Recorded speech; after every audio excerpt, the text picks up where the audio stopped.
We love anytime we get the opportunity to welcome a Houston hero to the show. Today, we are so excited to welcome Emmy Award winner, podcast host, and KPRC-2 legend Linda Lorelle to discuss some challenging topics with empathy, grace, and as always, balance. Hate is learned. Racism is learned. We don't pop out of the womb hating somebody because they look different than we are. We are taught to do that. And so I just feel as though it all, and when I say all, I mean almost everything that we are dealing with as the human race comes back to human connection and where it disintegrates. In this dynamic conversation, Linda and Rania discuss some mature topics, and there's some powerful but explicit language used. Because of this, our episode may not be appropriate for a younger audience, and viewer discretion is advised. Without further ado, here's your host, Rania Mancarios. Welcome to the Balanced Voice podcast. We are so excited for today's guest, Linda Lorelle. Linda, welcome. Thank you, Rania. I can't believe we finally are getting around to doing this. I'm so excited. It's been a long time in the making. Okay, so I'm reading obviously about you to prepare for this. And I was like, the bio cannot be read, but Emmy Award winning journalist, entrepreneur, CEO of Linda Lorelle. Obviously, you're an artist. I didn't even know that about your history. You're the host, the creator of our Voices Matter podcast. You're the founder of the Linda Lorelle Scholarship Fund, which, by the way, has given over $4.5 million in college scholarships. In 2021, you won the Silver Tully winner for social impact. You are all-around hero and sort of my dream person and one. It's just amazing everything you've done. Linda, there's so much I want to talk to you about. I love that you said two things. I'm going to start with your passion, creating content and sharing stories that remind us of our common humanity. And my God, if that could be the theme of this conversation and of our year and our lives, we would all be better for it. And your mantra is empathy and encouragement. I want to start by talking about how did you get here to all of this? A young girl growing up, I think, in the south side of Chicago, moving to Houston in the 80s for your first job. Background, whatever you can share, we want to hear it all. Okay. Yeah, growing up on the south side of Chicago, actually had a career as a professional dancer. That was my first career. And then I went back to school and got my master's in journalism at the University of Missouri, Columbia. My first TV job was in St. Louis as a reporter. And then I came here to Houston in 1989 as the weekend anchor and education reporter at KPRC. About a year later, I got promoted to prime time, and I was doing the 6 and 10 and doing all kinds of incredible kinds of reporting and documentaries and telethons, and just had a really wonderful run at KPRC until 2006. And left then, went into the real estate business for a short period of time at the wrong moment in history, 2007, 2008. Oh. There's a story there. Okay, then, and the story you'll have to we'll do that story another day. But 2009, I rediscovered my passion for storytelling and journalism. And that's when I started my company, Lorelle Media. And so I've been doing communications consulting and video production work for clients since then. And then 3 years ago, under the umbrella of my company, I started the podcast, Our Voices Matter. And so we just finished up our third year and still going strong. And I was lovely having you on the podcast, and I think our first year. So it's just great to be here with you on the Balanced Voice.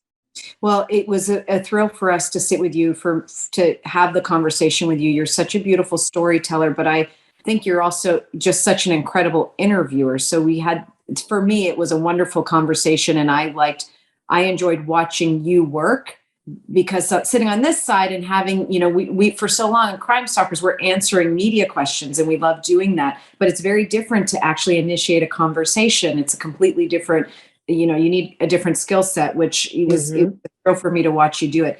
So, I mean, there's like 3 different ways I want to go, but I'm going to start with this. You've had a front seat in the news for a very long time. You've learned the art of telling people's stories. You've gone from appointment television to the 24-hour news cycle where everybody's a journalist and everybody has a story to tell and facts are whatever we believe them to be in the moment. What has it been like for you to watch this change? What are you concerned about? Where are we headed? It's been painful to put it in one word. It's been painful. And I'll tell you why. So you just said that everybody is a storyteller. Everybody's a journalist. Everybody is not a journalist. Everybody can be a storyteller, but journalism is a profession. True journalists have gone to school, have learned the art of what it means to get to the truth of a story. I just had a really great conversation about this with one of my former coworkers at KPRC. His name is Brendan Keefe. And actually my podcast from last week is with Brendan. And the title of that podcast is Meaningful Journalism and Why It Matters. And we do a deep dive into talking about this. The democratization of news because of social media and other factors has been a double-edged sword, if you will. On the one hand, it is helping to hold journalists accountable, and that's a good thing because journalists need to be held accountable for their stories. But at the same time, it has given people the freedom to say and believe that when they put something out there that it's fact and that their opinion can be counted as journalism. That is not what journalism is. And I think part of what needs to happen in this conversation is bringing the public into the conversation about media consumption and how to basically decide what your media diet is going to be, right? We have, so when I was in journalism school, so I graduated from journalism school with my master's in 1987. And then I worked for 2 years as a reporter in St. Louis. And then I came here to Houston in 89. I had about maybe 2 to 3 years where I was working in the business as I had been taught that the business was. So I was trained in what I like to call the Edward R. Murrow School of Journalism. It's about balanced, fair reporting. It's about getting both sides of an issue. Somebody should be able to look at me as a reporter or an anchor sitting at the news desk and not know what my political persuasion is. I mean, that was something that I held as a great badge of honor when I was on the air. I had people in Houston who thought that I was a staunch Democrat. And I had people who thought that I was a staunch Republican.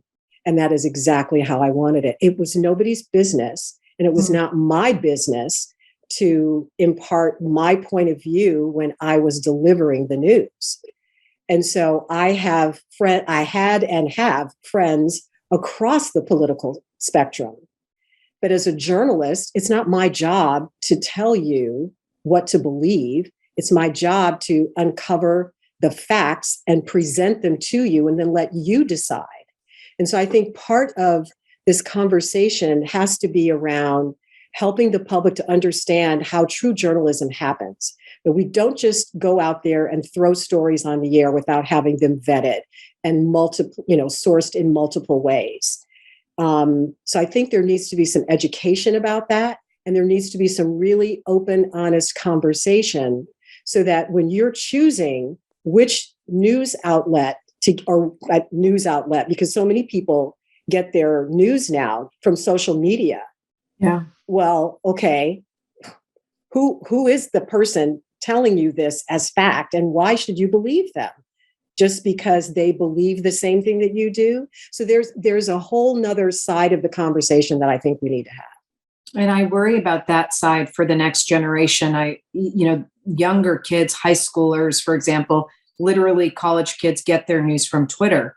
And anyone on earth can open a Twitter account and say whatever they want. And if it rings true to you as a young person, you follow, you ascribe to, and that becomes your source of news. And it's really just conversation.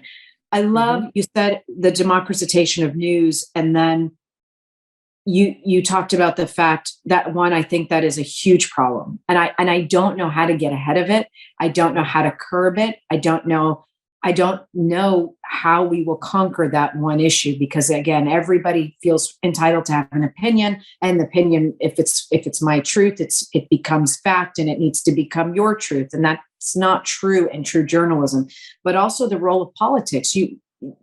The days of not knowing what our news journalists, what they ascribe to politically, I feel like are so far gone.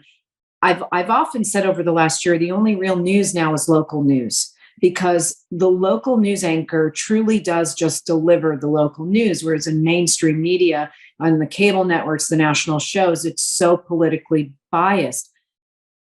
How do we get away from that, though, if that's what sells and that's what people want to hear? You feel more comfortable having the person delivering the news deliver it in your language, your tone, and using the words you want to hear, making enemies of the person you want to be enemies. How do we move away from that? It's the $64 million question. It really is. And I wish I had the answer to it, but I think that it's that part of the answer is rooted in what I just said about helping people to understand how stories get on the air, how stories are vetted. Before we had, when broadcast television, first came into being, and we had initially 3 networks, ABC, NBC, CBS, that was it. And then we started having entire networks devoted to one point of view.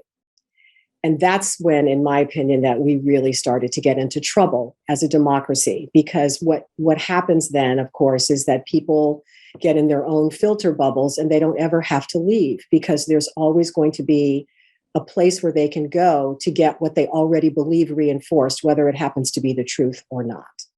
And we are now witnessing, in my opinion, the comeuppance of that right now. It has contributed greatly to the political divide, the ideological divide in our country. Media has a huge role to play in it. And we have a huge role to play in hopefully bringing us together in some way. There is a news outlet, it's online, and I love this site, and I urge your listeners to check it out. It's called allsides.com, ALLSIDES.com. The CEO is a guy named John Gable, and I think this has been around now really since 2012 or so. But what's so great about it, and a few years ago, I did a session with some young people, high school students here in the Houston area, and it was a leadership summit. And so I did this exercise with them where we were talking about a news story of the day. And I went to that website, allsides.com. And what it does is it shows you the same story from the left, from the right, and from the center. So you can go to that website and look at any news story of the day, and you can tell by the headlines almost which point of view, which way that paper or that outlet is leaning. And then you can read the same story about the same issue from 3 different points of view. I think that is one way for us to open our eyes and start to see and understand what media bias is.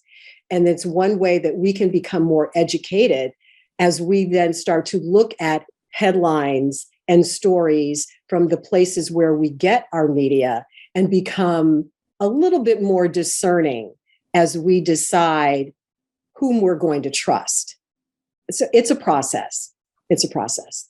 I can't tell you how much I love what you're talking about, because I think we need to have our, an aha moment, in the sense that if we continue down this path, we're going to destroy our cities, we're going to destroy our country, we're going to destroy each other. You launched your podcast, and I love this, which I pulled from some of your writing. You said the podcast, Our Voices Matter, stems from the deteriorating level of discord in this country. You challenge us, the listeners and the community, to focus on, quote, the other, to be reminded of each other's, quote, common humanity.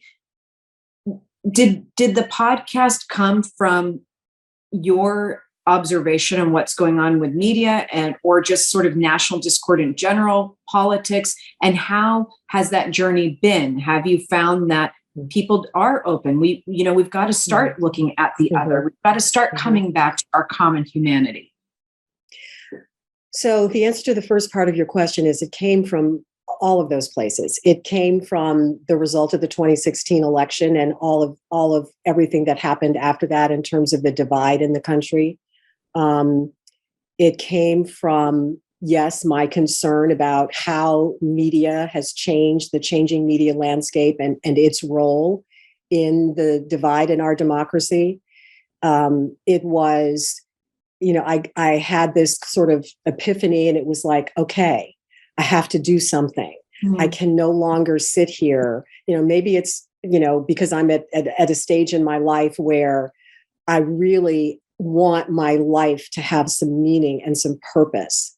And I think about, okay, when I'm gone, what do I want to feel that I have left here? What have I contributed to make this world a place where I know my daughter and her children are going to be able to thrive and be okay? So what am I going to do? So I don't like the way things are. I vote in every election. I feel that I'm an engaged and concerned citizen, but there has to be something more that I can do.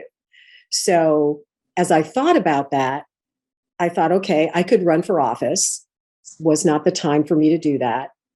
Or I could use my skills as a journalist to try to bring us together from a storytelling perspective and trying to get people to open up about what it's like to walk in their shoes and to be in their skin and to live their lives when they are made to feel like the other. We're all somebody's other. At some point in our lives, for one reason or another, somebody is going to look at us as though we are the other. So my question to every guest, within the context of course, a very, long conversation about their life and experience and everything else, but it's, when were you made to feel like the other? How did that make you feel? How did you respond to it in the moment? What did you learn from it? And then how are you using those lessons learned to show up in the world today and how you live your life, both on a personal and professional level? And I love asking that question because I get such a wide variety of answers. And I never know when I'm going to ask that question. Sometimes it comes up early in the interview. More often than not, it comes up a little bit later. But I did one recently where I didn't know. I try, I don't want my guests to know, to tell me ahead of time, what they're going to say. They know that question's coming because I want them to have thought about it. But I was doing an interview, and within the first 5 minutes or so, this guest started talking to me about being sexually assaulted. And it was in high school. And I was not expecting it, but I think, what I try to do is to make people feel safe enough and comfortable enough to share their heart and their experience, so that people who might look at them initially and think right off the bat, based on their race, the way they look, their gender, their their political ideology, their faith, whatever it is. You might have a preconceived idea when you look at the title and you see the picture of the person that I'm interviewing. In your mind, you've already got a bias. Yeah. Okay. They're already the other to you because they're not like you. My hope is that the guest will be open and honest enough, and that I'm able to ask the kinds of questions that will then allow that listener or that viewer to say, I see a little bit of myself in that person. That what she or he just said really resonates with me. I get that. I felt the same way when I was made to feel like the other, or I've had an experience that's similar, or I want the same thing for my child as she wants for her child. That's a place where we can then start to have a dialogue. Even if we don't agree on other things, at least it's a starting point. But we have to first look at ourselves as human beings and not just, write each other off and say, oh, not even worth talking to. The beauty of social media is that we do all have a story we want to share. The problem with that is opening all of us collectively as a community, opening our lives up to each other. I think the human nature is to compartmentalize, as you said, to always have somebody else be the other, and therefore not associated with me. Your problem is not my problem. I'm better for these reasons. I shared with you in some of the notes that we shared in prep for this discussion, my fear as political figures make other people the others. And I was on Twitter, and I hate Twitter. I shouldn't say I hate Twitter. I'm not a fan of Twitter in the sense where I feel like Twitter is where adults go to cyberbully freely. And that's all it is to me. But there was an elected official who was just refusing to have conversations with someone who had a different opinion on COVID, and just said, I don't talk to, this whole list of just people that were beneath. They're not even worthy of the conversation. And I thought, my goodness, one, you're an elected official and you're supposed to represent the collective community, whether you agree with people or not. But two, how far gone have we become that this person is not even worthy of a conversation because we disagree on views of COVID. I love the fact that you are forcing humanity back into the conversation. And you had one podcast, and I'm trying to remember his name, but he was, it was I think in your first, gosh, Linda, his name escapes me, but it was I listened to the whole thing. He was, I want to say like a Nazi, like he was a racist. He was. Okay. I know the one you're talking about. He was a former recruiter for Al-Qaeda. Oh, is that the one? Is that the one? Yeah. He was a former recruiter for Al-Qaeda. Yeah. His name is Jesse Morton. Mm-hmm. That's right. The conversations, that's, if you want to talk about having somebody be the other, it's like, we can't even imagine having those conversations, but you had such a telling, long, incredible conversation with this person. And it inspires, hopefully it inspires everybody to stop and want to listen and do the same and bring back humanity into into our common dealings with each other. So a couple of things that I want to try to answer your question. So a couple things, Twitter, social media provides cover. You can be anonymous and you can hurl accusations, insults, hate, anger at any and everyone without any accountability and without having to look them in the face. So true. And that is the problem right there, okay? Because I would argue that same bully online, if they came up to you in person, that they would think twice before hurling those same accusations and insults to your face. Now, unfortunately, we are living in a time when what's happening is now that that kind of behavior that we're seeing online is now making its way into the streets, and onto airplanes and onto, into any kind of venue, which is the next step. But it started with people feeling anonymous and emboldened, and then having, because they're in a filter bubble, in that information filter loop where they're only getting reinforced for what they say and do, and that their behavior is okay, and that the people, everybody wants to hear their opinion because it is, it's so important and we have to hear what I think right now. They believe that they have the right to do that to someone else. So I think that's a huge, huge problem. So you had asked about, you mentioned Jesse and, some of the conversations that I've had. I also had a conversation with a former skinhead on the podcast. And that one was really interesting. Very interesting. Yeah. Yeah. And what was surprising to me, because during that conversation, and it was about an hour long or so, I did not know I was going to go there, but I ended up sharing a personal experience where I had been called the N-word. And she cried. Will you share? I was going to ask you, when have you been made to feel the other? Because it's a question you ask all of us. I'm going to ask you that. And then if you feel led to share that story, I'd love for you to share it. But please, when were you made to feel the other? And I imagine that story that you shared that, moved your guest to tears is if you felt comfortable, it's worth sharing. Sure. So that story actually happened when I was on the air here in Houston. I was still anchoring for KPRC, and like a lot of female news anchors, we get mail from people that we don't necessarily want it from. But I had actually I was being harassed by a skinhead, a neo-Nazi, who was, writing me really horrific letters.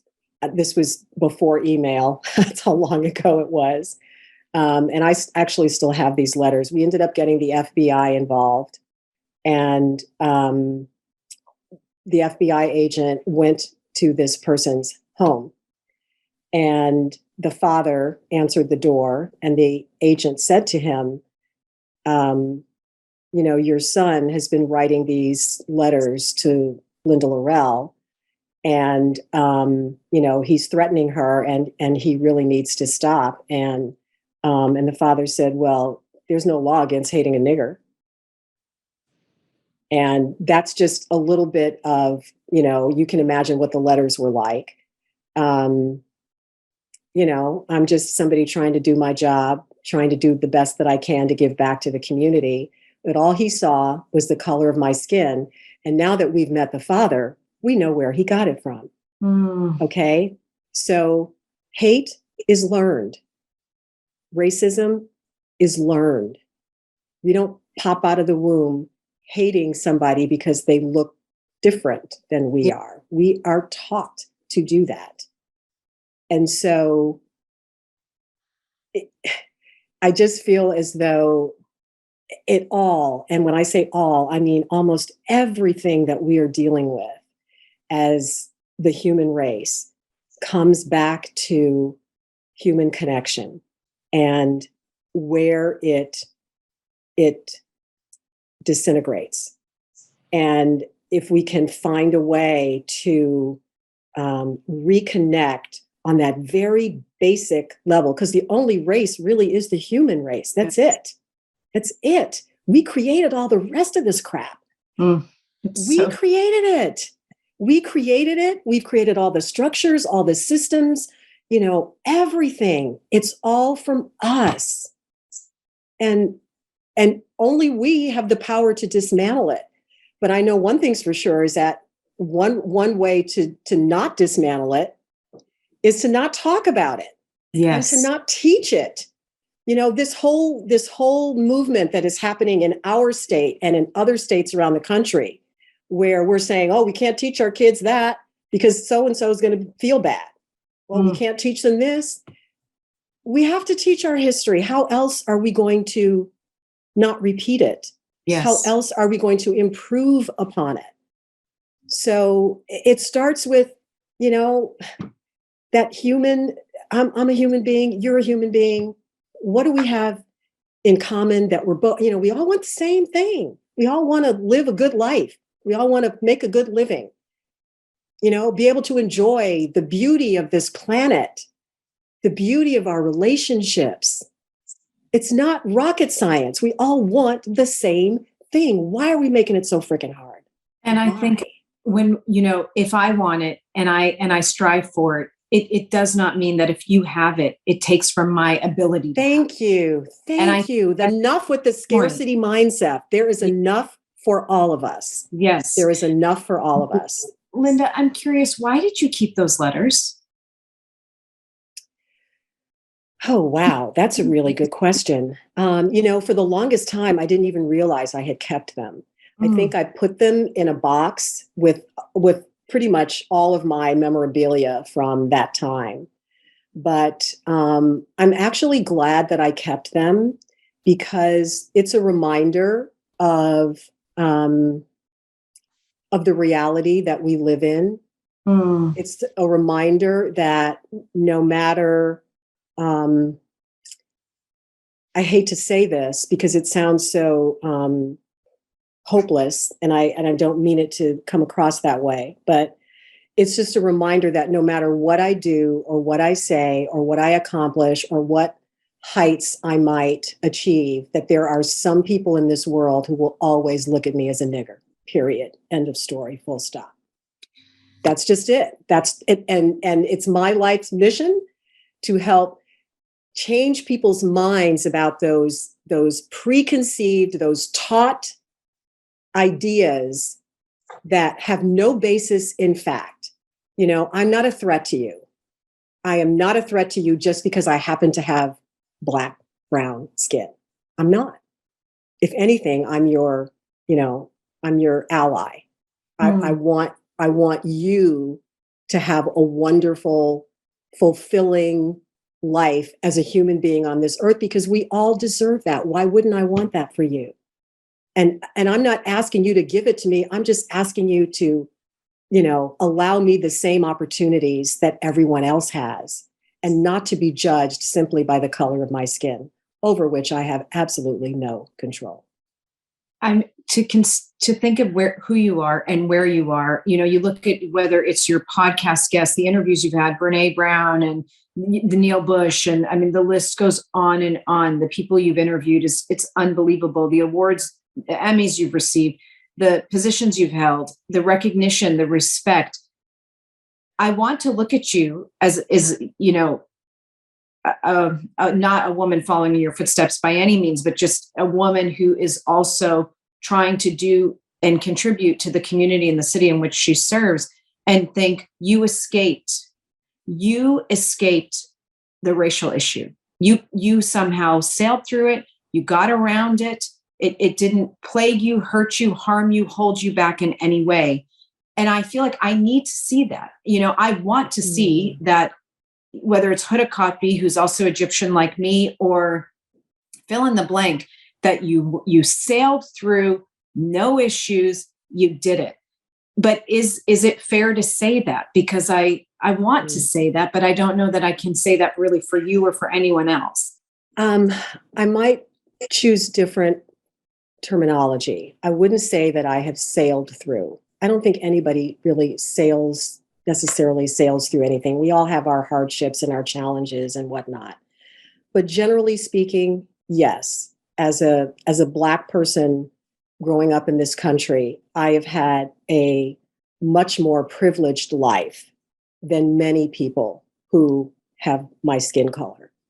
And there are, I think, a lot of reasons for that, which, just growing up in a really loving two-parent professional household, being taught the value of education and just having a community of people that were helping and supporting me, none of which I take lightly at all. But, I don't think it's fair to say that any of us really sail through. I think what happens is we learn to deal with the the challenges that come our way because of the color of our skin, or because of our gender, or because of both, or because of whatever. And you just kind of, once you figure out that that's part of the equation, then it becomes, okay, how do I deal with this and stay on course? Yeah. How do I take this experience and turn it around so that it's not going to hurt me, but it's actually going to move me in the right direction? So we become masters at living in two different worlds. I mean, there's been a lot, a lot of articles, a lot of books about, Black people living, in the Black community, you act one way, but in the white community, you act another way. You talk differently, you dress differently, you adapt. It's survival. You adapt to the environment that you are in, and you learn what you need to do to stay in the game and win. That for you, whatever winning for you means. That is like it. Unpacking that could be like 7 series of podcasts. I know. Because I had a conversation with a gentleman, and it was actually on one of Crime Stoppers Facebook lives. And I said, coming from the immigrant versus the Black, why is it different? And he said, as a Black man, the whole world is conspiring. The whole world is working against me. As an immigrant, you're kind of like left to your own. If you work hard enough, you'll make your way. And that has sat with me for so long, because I don't know, is that true? Is that not true? Is it what you just said? The insight to say, this is a different situation. I need to dress differently, talk differently, act differently. Is that just having a winner's sort of approach and figuring out what it takes to keep going? Or is it a recognition that if I'm not like them, I don't have a chance? And is that inherently a negative? So I just find that whole area so fascinating. I'll tell you, growing up in an Arabic household with immigrant parents, my lunches were different. At home, they spoke only Arabic. My weekends were not with the soccer moms at the soccer field. It was like either at church or with people in the community speaking Arabic. I mean, it was totally different. And you realize what you had to do, maneuver to get out and keep going. And I never saw that as a negative, although some people see it as very threatening. I know our time is limited, but I want to switch to another topic because I'm very curious about your thoughts on this. Again, in the media, you're a storyteller. You have a heart for this community. You have a heart for all communities. You've served on many boards, one of them being the Houston Police Foundation early on. This country has had a huge discussion about the role of law enforcement in communities. The last 2 years have really changed courses entirely. Public safety is now political. Law enforcement in some areas are seen as heroes. In other areas, it's, keep law enforcement out at all costs. What have you been thinking as you've been watching all of this, given your service, your views, your experiences, the news, all of it? Very curious thoughts. So I think that policing in general needs to be reformed. I think that the term defund the police is the wrong term. I get what the message behind it is not about defunding the police. It's not about saying we don't need policing, we don't need law enforcement, because obviously we do. I believe that we need law enforcement, we need law and order in our society. That said, I think that there is a role for more mental health services, more social services. I think that we can't expect our law enforcement officers to be everything that we need. And I think there is a place and a role for mental health workers and social workers, et cetera, to work in tandem with law enforcement so that when something is a situation requires that the resources are available and that we're, not asking officers to be mental health experts. And, that's a whole nother, challenge that our society is facing is mental health. And I've done a number of podcasts on that as well. And I'm glad that we're finally talking about it and having a more open conversation about it, but it permeates every aspect of all of the challenges that we're facing as a society, law enforcement included. So I think there is a role for reconfiguring what law enforcement looks like, what good policing looks like, what community policing in terms of relationships between law enforcement and those people in the community. I think there's room for all of that. But I think that whoever came up, and I don't know who came up with the term defund the police, I think it was the wrong term because it sends the wrong message and it doesn't allow for nuanced conversation about what it really means and what the needs are and why we need to change policing. Clearly, we have had, a spate, years and years and years and years of Black and brown people being murdered by police officers when they should not have been. And that's a problem. And clearly, we have to reform that. And there's so many, there's so much that needs to go into training in terms of bias training for police officers. And I've actually been involved with a little bit of that. So I know, how important that is to change the dynamic. And again, back to the human connection. We don't need white police officers, and I'm speaking very specifically right now in general terms, okay? Specifically in general terms, whatever that means. We don't need white police officers who have grown up, for instance, in a home like the one that I just talked about with the neo-Nazi, who was taught to hate. So we don't need white police officers who already have been indoctrinated to hate people of color just because of the color of their skin on a police force where they're making split-second decisions about whether that person is guilty or innocent on the spot simply because of the color of their skin. And they don't even know that that's how they think.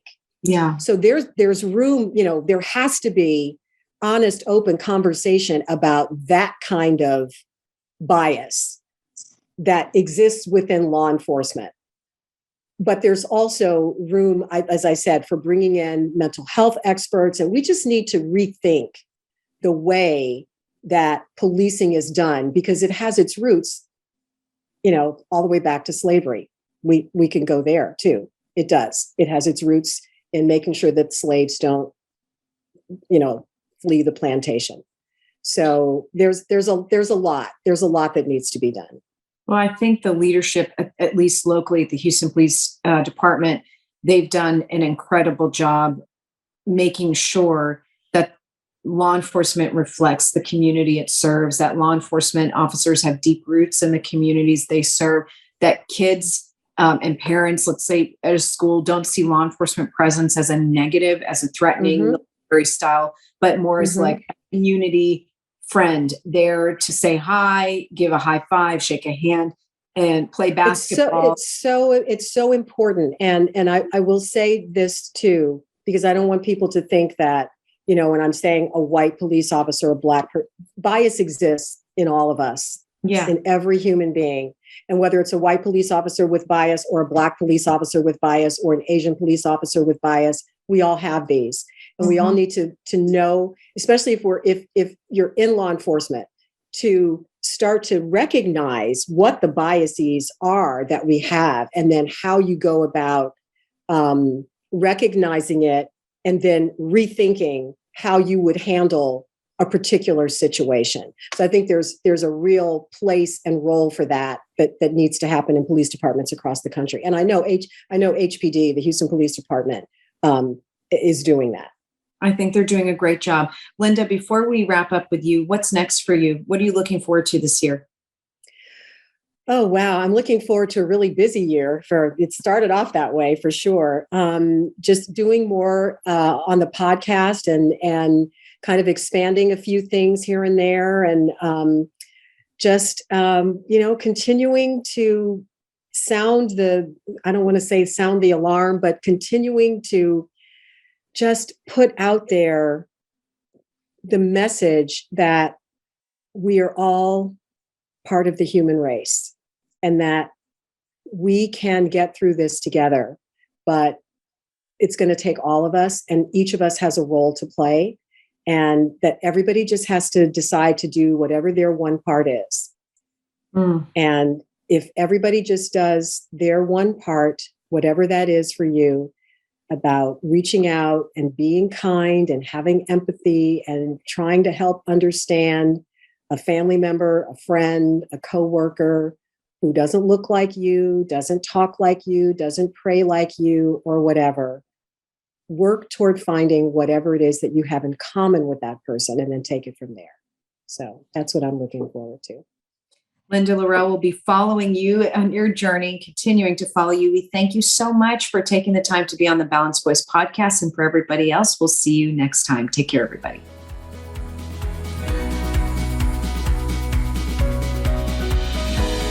Thanks for tuning in to today's Balanced Conversation. You can find real solutions and tangible resources in our show notes at thebalancedvoicepodcast.com. To join the conversation, follow us on Instagram at The Balanced Voice Podcast and on Twitter at @BalancedVoice_. Stay up to date on Runya's work by following her at The Runya Report, and we can't wait to see you next week for another Balanced Conversation.